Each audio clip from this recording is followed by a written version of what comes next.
आता हूँ मैं कॉस्टिंग के पेपर पे। देखिए कॉस्टिंग में भी बिल्कुल मत घबराइए, आपका लेवल क्या है doesn't matter at all. Believe on ICI study material. आप लोग जो है सबसे पहले देखिए standard costing, marginal costing, budget और एबीसी कॉस्टिंग। मुझे ऐसा लगता है कि कम से कम ये 35 से 40 नंबर का या उससे ज़्यादा का पेपर जो है आपका रखेगा। तो इसको सबसे पहले आप अच्छे से देखिए और आईसीआई स्टडी मैट कर लीजिए, रिवीजन टेस्ट पेपर्स अच्छे से कर लीजिए। आईसीआई स्टडी मैट हो गया, रिवीजन टेस्ट पेपर्स हो गए, और अगर बैक क्वेश्चंस पास्ट एग्जाम के हैं तो बहुत अच्छी बात है, नहीं तो सिर्फ इतना भी कर लेंगे तो भी चलेगा। आरटीपी पिछले 4 अटेम्प्ट के करने हैं और आईसीआई का स्टडी मैट करना है।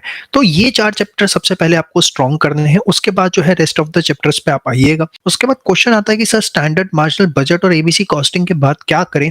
तो मेरे हिसाब से उसके बाद अगर आपने ऑपरेटिंग कॉस्टिंग प्रिपेयर किया हुआ है उसको देखिए, नहीं तो अगर मटेरियल, लेबर, ओवरहेड्स आपके ठीक हैं तो उसको करिए। लेकिन एक चीज समझ लीजिए कि सिर्फ आईसीआई स्टडी मैट, आरटीपी पे फोकस रखिए। जितना उस पर फोकस रखेंगे उतना आपका पेपर जो है अच्छा जाएगा।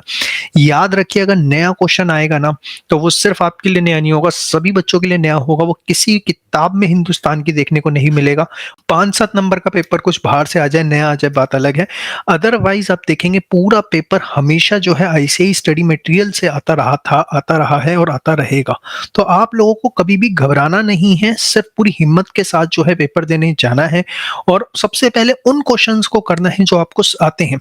सपोज कल आपका पेपर है और आपने देखा पेपर के अंदर आपको 55 नंबर का पेपर बहुत अच्छे से आता है, बाकी आपको नहीं आता, तो पहले 55 मार्क्स के पेपर में अपनी पूरी शक्ति, पूरी जान लगा दो कि आपका एक नंबर भी नहीं कटना चाहिए, इतना अच्छे से आपने करना है।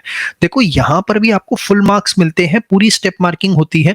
अगर आपको ये है कि भाई मेरा 100 नंबर का पेपर है, मुझे 55-60 का बहुत अच्छे से आता है, रेस्ट नहीं आता 116 नंबर के पेपर में से बिकॉज ऑफ XYZ रीजन, तो अभी आपको उसको लेके परेशान नहीं होना। जो मुझे आता है क्या मैं उसको ऐसा करके आऊं कि मेरा आधा नंबर भी ना कटे, उसमें मैं डैम श्योर हूं। क्योंकि मैं आपको खुद बताता हूं, मैं अगर बात करूं अपने कॉस्टिंग के एग्जाम की, तो मुझे अच्छे से याद है जहां तक मैं 70 नंबर का पेपर कहता है एंड स्कोर 68 मार्क्स। तो ये मैक्सिमम बच्चों के साथ देखता हूँ, कई बार देखता हूँ बच्चे 57 मार्क्स का करके आए, 57 आ गए।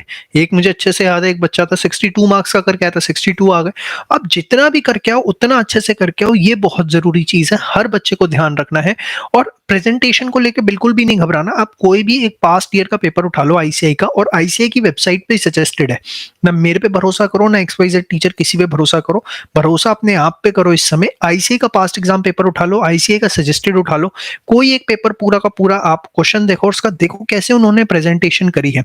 जैसे उन्होंने प्रेजेंटेशन करी है आपको एग्जाम में वैसे ही प्रेजेंटेशन करके आनी है जैसे आईसीआई ने करी है, और क्या वर्किंग नोट बनाए क्या नहीं। तो एक पेपर को आपको एनालिसिस करने में 1 से 1.5 घंटे का समय लगेगा। कोई भी पास्ट एग्जाम का एक पेपर उठा के विद सजेस्टेड आप देख लो, आपको सारे डाउट्स अपने आप क्लियर हो जाएंगे कि प्रेजेंटेशन क्या कैसे। देखिए कॉस्टिंग में कोई फॉर्मेट तो होता नहीं है, प्रेजेंटेशन आप कैसे भी करके आए, बस वो सामने वाले को समझ में आनी चाहिए कि आपने कैलकुलेशंस क्या निकाली हैं। और हमेशा जो भी मेन चीज पूछी गई है उसको आप कंप्यूट करते हैं तो उसको हाईलाइट कर दें बॉक्स के अंदर, सो दैट जो सामने वाला टीचर है उसको 1 मिनट में पता लग जाए हाँ आपका मेन आंसर निकल गया है। शॉर्ट फॉर्म्स बिल्कुल भी आपको एग्जाम के अंदर यूज नहीं कर दी हैं। शॉर्ट फॉर्म्स यूज करेंगे तो आपको 50% तक मार्क्स जो है कट जाएंगे। वर्किंग नोट आप जितने बना सकते हैं उतने बनाने की कोशिश करिए। ऐसा नहीं है कि एग्जाम में कोई चीज आपने हॉरिजॉन्टल स्टेटमेंट बना दी, वहां वर्टिकल बनानी थी या वाइसा वर्सा, तो आपके नंबर कटेंगे। मैं बार बार कह रहा हूँ कोई प्रेजेंटेशन फॉर्मेट फिक्स नहीं होता कॉस्टिंग में, आप जैसे भी करना चाहते हैं वैसा कर सकते हैं। बस एक बात आपको ध्यान रखनी है कि इट मस्ट बी अंडरस्टैंडेबल, वो सामने वाले को समझ में आनी चाहिए जो भी आपका पेपर चेक कर रहे हैं। ज्यादा कटिंग करने की कोशिश ना करें, और मैं बार बार कहूंगा पहले उन क्वेश्चंस को करिए जिसमें आप डैम श्योर हैं। अगर आप 50-55 नंबर का पेपर भी वो कर रहे हैं ना जिसमें आप डैम श्योर हैं कि हाँ मेरा 1 नंबर भी इसमें नहीं कट सकता, आप कॉस्टिंग के एग्जाम को निकाल जाएंगे। बच्चे जनरली क्या करते हैं, उस पेपर को देख के जो उनको नहीं आता वो घबरा जाते हैं, पसीने छूट जाते हैं, पैनिक हो जाते हैं कि ये इतना नंबर का पेपर मुझे नहीं आता। अरे नहीं आता तो उसको लीव इट करना यार, जो आता है उस पर फोकस करिए, और जो आपने आता है वो अच्छे से कर लिया। जब आपको पता लगा अरे वाह 60 नंबर का पेपर तो मुझे आता था, बड़ा अच्छा हो गया, आप आगे का भी अपने आप कर पाएंगे। ऐसा कुछ नहीं आपको नहीं आता, आपको आता सब कुछ है। तो बस इतना जो है आपको ध्यान रखना है और उससे ज्यादा कुछ नहीं करना।